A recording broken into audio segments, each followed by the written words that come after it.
Hallo al julle grys tannies. Julle, ons almal kry een of ander tyd 'n ou haartjie van wysheid. Ons noem dit 'n grys haartjie van wysheid. Ek het so nou en dan kry ek enetjie, dan trek ek dit uit. Dis sê Candice vir my, moenie my grys hare uittrek nie, want dan gaan ek eendag niks meer hê nie. So toe hou ek op, toe hulle so 5 begin word. Maar nou is hulle 'n bietjie meer as 5. Maar hulle kom met tye, so ek weet nie.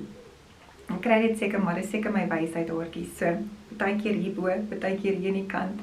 Maar dis hoekom ek hier is. Ek wil julle hierdie produkkie wys.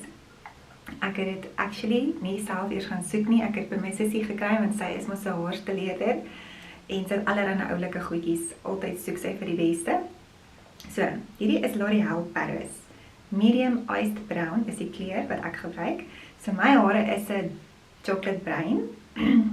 Donkerig, dark chocolate brown.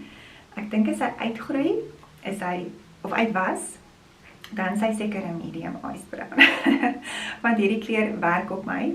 Hy is bietjie ligter, maar ek dink hy werk nie perfek. Ek dink hy sal op 'n paar breinskakerings werk. Maar in elk geval, so al wat jy doen, hy het so 'n noseltjie, kan jy sien? Jy hou hom so eentjie weg van jou hare en dan spuit jy hom net op daai grys stukkies. Hy gaan nog steeds wys wees, dit gaan net nie wys nie.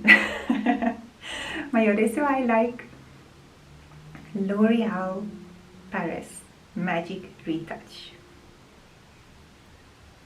Nou ja, julle, ons gaan nie bou nie, ons word wyser met ouderdom. Ons dankie Jesus vir nog 'n jaar. Nie te dankbaar vir die grys haartjies nie, maar ons wing dit. Bye.